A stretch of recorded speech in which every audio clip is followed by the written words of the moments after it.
Joining us now on the phone is House Republican Conference Chairwoman Elise Stefanik. Congresswoman, thank you for being with us. This all began with your line of questioning and their answers to it. Claudine Gay, in her resignation letter, said, in part, quote, "Amidst all of this, it has been distressing to have doubt cast on my commitments to confronting hate and to upholding scholarly rigor, two bedrock values that are fundamental to who I am, and frightening to be subjected to personal attacks and threats fueled by racial animus." If you look at that, some people could be forgiven for thinking that that is at least partially aimed at you. What do you say? I say, John, that all three university presidents gave morally bankrupt testimony at the now infamous congressional hearing to a very specific moral question. Does calling for the genocide of Jews violate your university's code of conduct? And one after the other, whether it was MIT, Penn, or Harvard, failed to answer that correctly, instead bringing up it depends on the context. As you played earlier, it does not depend on the context. And as a Harvard graduate myself, we have seen a failure of leadership from Claudine Gay, a failure of moral leadership, but also a failure of academic integrity, which is a cornerstone of any higher education institution. So I called for her resignation, as I did for all three, because of their abject failure in that congressional testimony and their failure to protect Jewish students. This is long overdue. It should not have taken the Harvard Corporation Board this long to demand her resignation. And I believe, as we continue our congressional investigation, that we will uncover what will be the greatest scandal in higher education, because the Harvard Corporation members themselves are complicit in this cover-up of her plagiarism and, again, most importantly, their failure to protect Jewish students on campus. Congresswoman, this is Jillian. So her answer to your repeated questioning at that hearing underscored and really ignited a lot of doubt amongst the Jewish community at Harvard about her ability to protect Jewish students from anti-Semitism, from direct threats of attack. But she's also at this intersection here where she's facing nearly 50 accusations of plagiarism in her academic publications. Do you think that your line of questioning is behind and ultimately what drove this ousting, or do you think it was more of a sort of straw that broke the camel's back type situation?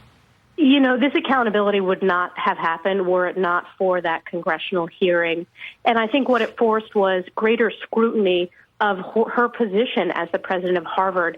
And you have to remember, Jillian, she was selected as president of Harvard in a shorter search, executive search, than any other previous president. And they should have found out that there were 50 credible allegations of plagiarism. And the fact that the Harvard Corporation, we now know, knew about that before the congressional hearing and tried to cover it up and threaten media outlets to sue them, it's a disgrace. When you are a board of any university, you need to make sure that your president, your faculty, and your students uphold the rigors of academic integrity.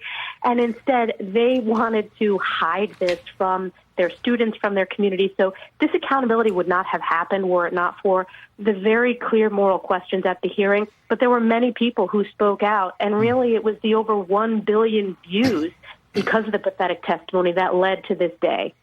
Congresswoman, again, in her resignation letter, Claudine Gay says, in part, quote, "After consultation with members of the corporation, it has become clear that it is in the best interest of Harvard for me to resign." You suggested a moment ago that the corporation forced her resignation. Are you just supposing that, or do you have information that they said you've got to step down? I don't have information. I think it became clear. I've said it has long been clear. Everyone knows it. Harvard actually knew it deep down that her presidency was untenable. But I have been concerned that they tried to make this a political issue. It's not political. It's about academic integrity and moral leadership. And I'm a Harvard graduate myself. I know that the motto of Harvard is Veritas, truth. And the Harvard Corporation absolutely failed in their responsibility to oversee this institution. They should have dealt with this immediately after the congressional hearing, like Penn did. Congresswoman, does Harvard's responsibility now end here? Nobody, as far as I'm aware, at the corporation or elsewhere has come forward and refuted the answer she gave to you in that hearing. Do you have any sense that that might be forthcoming? It should be forthcoming. They need to show a new direction of leadership to protect Jewish students on campus who have faced physical assault, verbal harassment, and this congressional investigation is not going to stop because of the resignation of these university presidents. There are deep institutional rots in these formerly prestigious universities, whether it's their DEI offices or whether it's the anti-Semitism that we see raging on college campuses. So I think the investigation is going to uncover much, much more. This is just, about the university president on top of the institution, but it's an institutional rot that we are addressing because these colleges get billions of taxpayer dollars. Mm-hmm. Congresswoman, like Liz McGill over at UPenn, even though she is stepping down as president, she is going to remain on the faculty. She was a professor of government and African-American studies prior to this.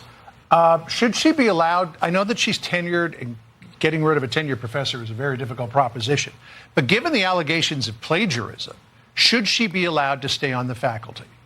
No, and look at some of the student reporting in the Harvard Crimson. Students at Harvard are held to a standard that you can't plagiarize, obviously. That does not stand for academic rigor and academic integrity. You can't have members of the faculty where a great percentage of their body of work is plagiarized. There are over 50 credible accusations, and she doesn't have a very robust body of work as it is compared to previous university presidents or faculty members. So no, she should not stay on the faculty. All right, well, Congresswoman, we've got to leave it there. Thanks for joining us last minute with this breaking news. We appreciate it. Thank you. Thank you.